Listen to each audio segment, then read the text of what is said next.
Selamat malam, salam sejahtera bagi kita semua. Perkenalkan kami dari kelompok 5. Di sini kami akan memaparkan tentang materi metal nanopartikel.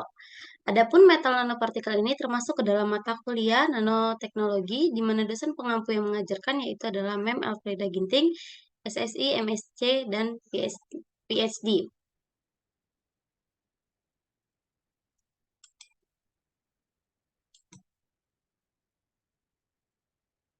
Adapun anggota kelompok dari kelompok 5 yaitu adalah saya sendiri, Sintia Angelina Putri Nenggolan, kemudian ada rekan saya Dika Fareza, Ega Amalia Yuniar, Franky Sanjaya Ginting, Yunita Dwi Utami. Sebelumnya kami akan membahas dulu yaitu tentang melatar belakangi apa itu nanopartikel yang akan dibahas oleh Saudari Yunita Dwi Utami. Kepada Saudari Yunita Dwi Utami, saya persilahkan. Baik, terima kasih kepada moderator. Latar belakang kali ini yaitu nanopartikel saat ini menjadi perhatian para peneliti untuk mengembangkan dalam ilmu pengetahuan dan teknologi.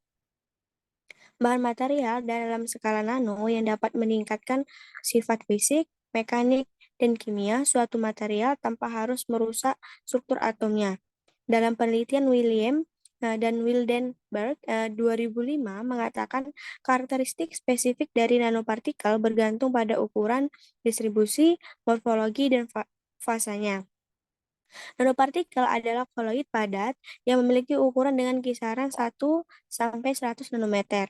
Nanopartikel terdiri dari makromolekul material yang sudah direduksi ukuran secara top-down atau pembuatan struktur yang kecil dari material yang berukuran besar. Secara bottom-up atau penggabungan atom-atom atau molekul-molekul menjadi partikel yang pengukuran lebih besar.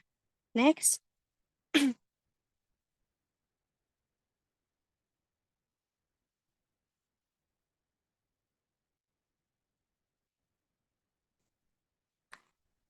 Metal nanopartikel menawarkan potensi besar dalam berbagai aplikasi teknologi di bidang katalisis.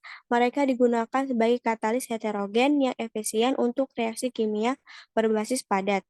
Di bidang biomedis, metal nanopartikel dapat digunakan dalam diagnosis medis, pengiriman obat terarah, dan terapi fotodinamik. Mereka juga digunakan dalam sensor gas, elektronik, molekul tunggal, dan bidang lainnya. Adapun rumusan masalah dalam makalah kali ini yaitu apa itu metal nanokristal, yang kedua yaitu apa saja metode karakterisasi untuk menganalisis metal nanokristal, yang ketiga yaitu bagaimana cara membuat NIO nanokristal dengan ukuran dan sifat yang diinginkan, yang keempat yaitu bagaimana cara mengetahui struktur dan sifat NIO nanokristal dengan baik. Nah, yang terakhir yaitu bagaimana pengaplikasian dari NIO nanokristal. Saya kembalikan kepada moderator. Baik, terima kasih. Selanjutnya ada yaitu tentang tinjauan teori, di mana akan dijelaskan atau dipaparkan oleh Saudara Dika Fareza. Kepada Saudara Dika Fareza, saya persilakan.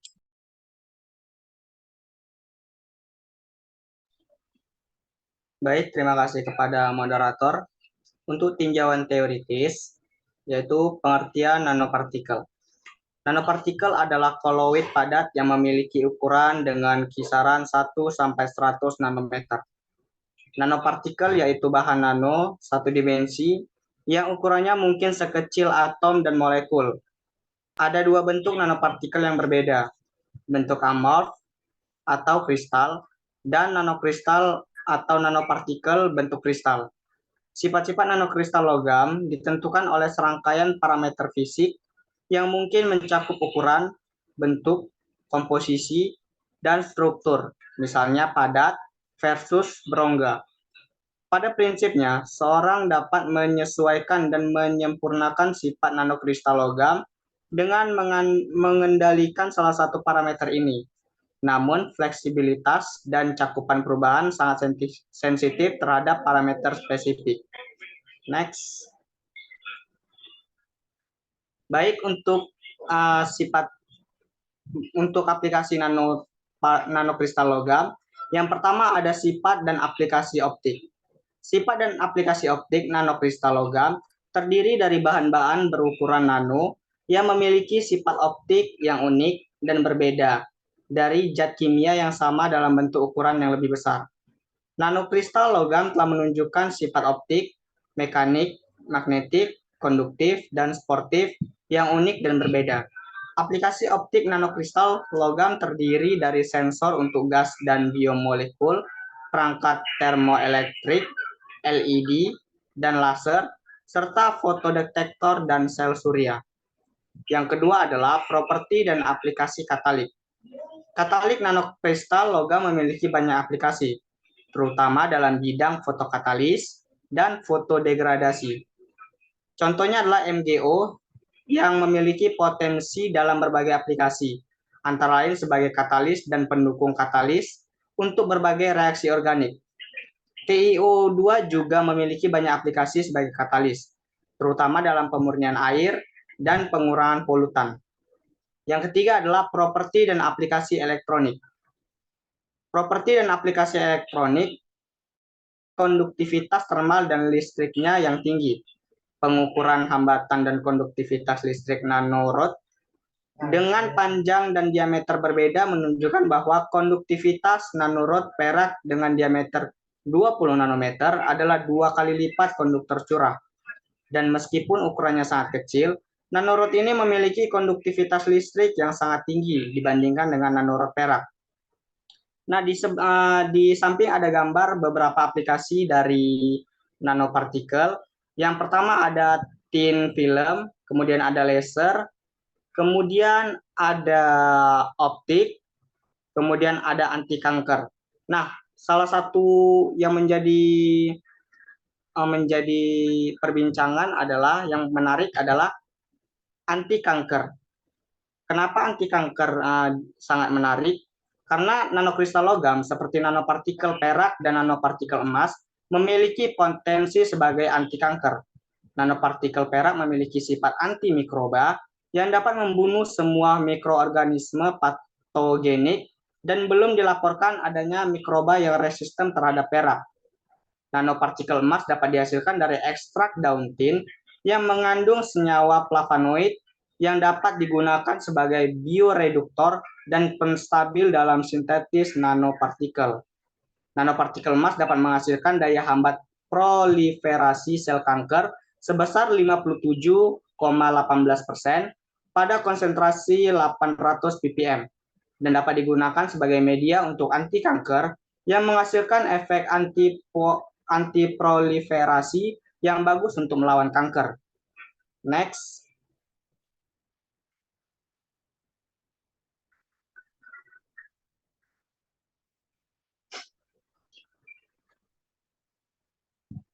Baik, mekanisme nukleasi molekuler nanokristal logam.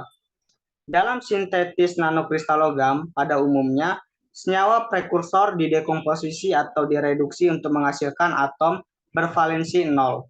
Bahan penyusun nanokristal logam masih belum jelas bagaimana inti dan nanokristal berevolusi dari prekursornya. Bergantung pada jalur eksplosit menuju atom, proses nukleasi mungkin mengambil jalur yang sangat berbeda. Untuk jalur dekomposisi, nukleasi diharapkan mengikuti mekanisme yang diusulkan oleh Lamer dan rekan kerjanya di awal tahun 50-an. Nah, di sebelah ada mekanismenya. Nah, dalam mekanismenya ini didasarkan pada studi ekstensif tentang sintetis fase larutan koloid belerang monodispersi. Dalam konteks sintetis nanokristal logam, konsentrasi atom logam terus meningkat seiring waktu. Seiring dengan penguraian prekursor atau biasanya karena panas atau sonikasi. Ketika konsentrasi atom mencapai titik jenuh, atom mulai berkumpul menjadi kelompok-kelompok kecil, yaitu inti melalui nukleasi sendiri atau homogen. Setelah terbentuk, inti-inti ini kemudian tumbuh dengan cepat sehingga menyebabkan konsentrasi atom logam menurun. Jika konsentrasi atom turun dengan cepat, di bawah tingkat supersaturasi minimum, tidak akan terjadi peristiwa nukleasi tambahan. Dengan pasokan atom yang terus-menerus melalui dekomposisi prekursor, yang berkelanjutan ini akan tumbuh menjadi nanokristal dengan ukuran yang semakin semakin kecil. Saya kembalikan kepada moderator. Baik, terima kasih kepada Dika Pareja. Selanjutnya, adapun pembahasan tentang sintesis dan karakteristik nanopartikel NIO akan dibahas oleh rekan saya, Ega Amalia Yuniar. Kepada Ega, saya persilakan. Baik, terima kasih kepada moderator. Di sini saya akan menjelaskan tentang sintesis dan karakteristik nanopartikel terhadap logam nikel oksida. Nanopartikel nikel oksida menunjukkan banyak sifat optik, listrik, magnetik, dan kimia yang unik. Beberapa metode telah digunakan untuk memproduksi nanokristal nikel oksida ini, seperti metode sonokimia, metode iridiasi gelombang mikro, metode sulfotermal, presipitasi kimia, pirolisis gelombang mikro, pelapisan listrik, kalsinasi pengendapan, mikroemulsi pemisahan padat cair, jalur sintesis kimia lunak, dan lainnya. Di antara metode-metode ini, proses sol gel adalah paling hemat biaya untuk memproduksi partikel dengan area luas. Di sini dari sintesis dan karakteristik nanopartikel nikel oksida, kami mengambil dari penelitian jurnal Makara Journal of Science dengan judul Synthesis and Characterization of Nickel Oxide Nanocrystal by Using Sol Gel Method with Various Precursors. Next.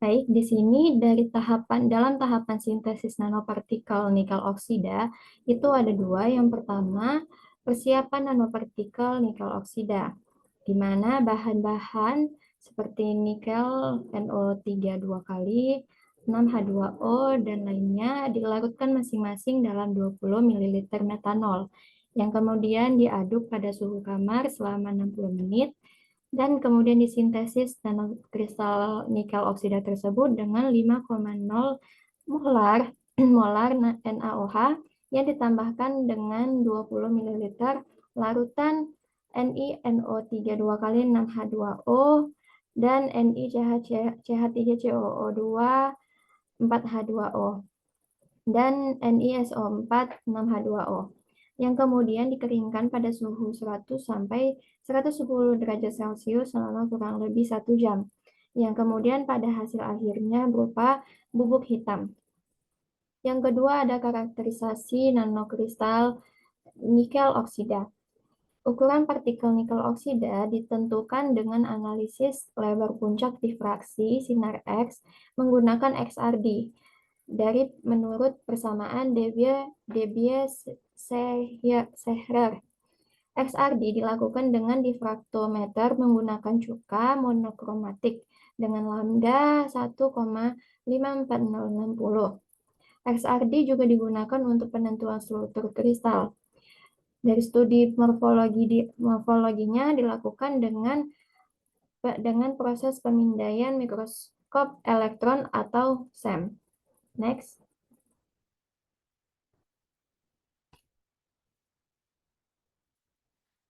Dari jurnal tersebut melakukan beberapa analisis, yaitu yang pertama ada analisis FTIR. Analisis FTIR ini pada jurnal tersebut diterapkan untuk mengidentifikasi gugus fungsi yang ada dalam sampel nikel oksida. Seperti yang terlihat pada gambar tersebut, secara umum puncaknya yang berada pada 3.323 cm kubik ditetapkan pada vibrasi ulur OH, pita pada 1622 ditetapkan pada vibrasi lentur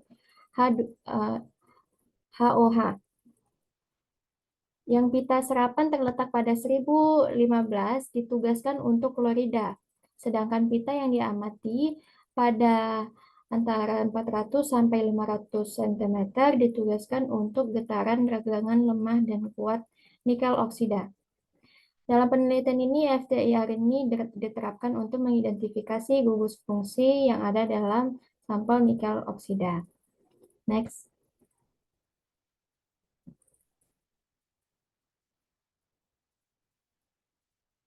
Baik, yang kedua untuk analisisnya, yaitu ada analisis XRD, di mana pola difraksi sinar X nanokristal nikel oksida ini diperoleh setelah nikel oksida dipanaskan selama 1 jam, menunjukkan pada pola difraksi sinar X yang dibentuk dengan metode sol gel pada suhu rendah dengan prekursor nikel nitrat heksahidrat. Analisis XRD ini menegaskan bahwa zat ini adalah nikel oksida kubik tipikal dan menunjukkan pengotor NaNO3. Pada gambar tersebut menunjukkan kristalinitas tinggi dari nanopowder nikel oksida tersebut. Next.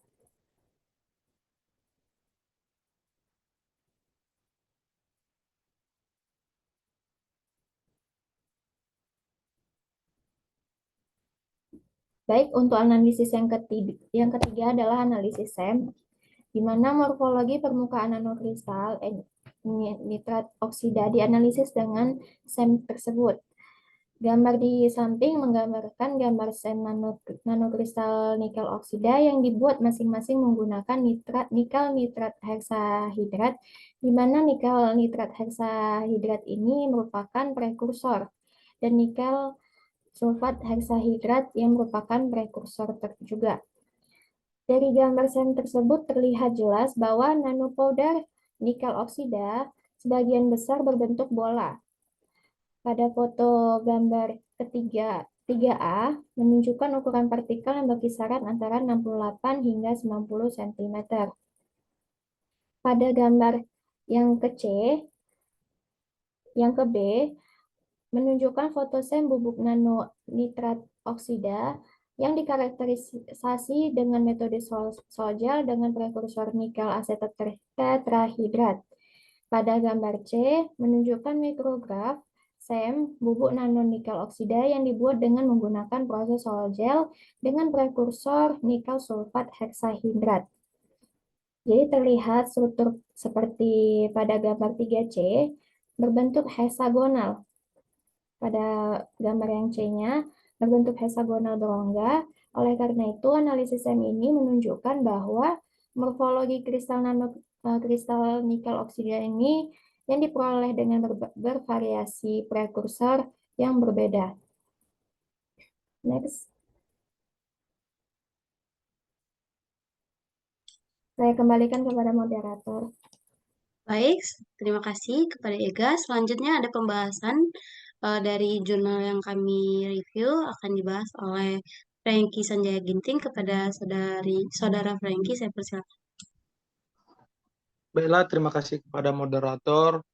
Jadi berdasarkan sintesis dan karakterisasi yang telah dilakukan, maka dapat dijelaskan bahwa nanokristal NiO berhasil disintesis dengan metode sol gel pada suhu rendah menggunakan nikel nitrat heksahidrat, nikel asetat tetrahidrat, dan nikel sulfat heksahidrat sebagai prekursor. Metanol digunakan sebagai pelarut dan NaOH 5 molar digunakan sebagai zat pengendap. Ukuran nanokristal NiO yang diperoleh berturut-turut adalah 72,16 nanometer, 38,63 nanometer, dan 32,84 nanometer untuk nikel nitrat heksahidrat, nikel asetat tetrahidrat, dan nikel sulfat heksahidrat. Analisis XRD menunjukkan bahwa struktur nanopartikel NiO dengan prekursor nikel nitrat heksahidrat dan nikel asetat tetrahidrat berbentuk kubik, sedangkan struktur nanopartikel NiO dengan prekursor yang sama yaitu berbentuk batang, dan prekursor nikel asetat tetrahidrat berbentuk heksagonal dengan lubang berongga untuk prekursor nikel sulfat heksahidrat. Berdasarkan temuan tersebut, ditentukan bahwa nikel sulfat heksahidrat merupakan prekursor terbaik untuk nanokristal NiO yang disintesis melalui proses sol gel dengan ukuran partikel terkecil.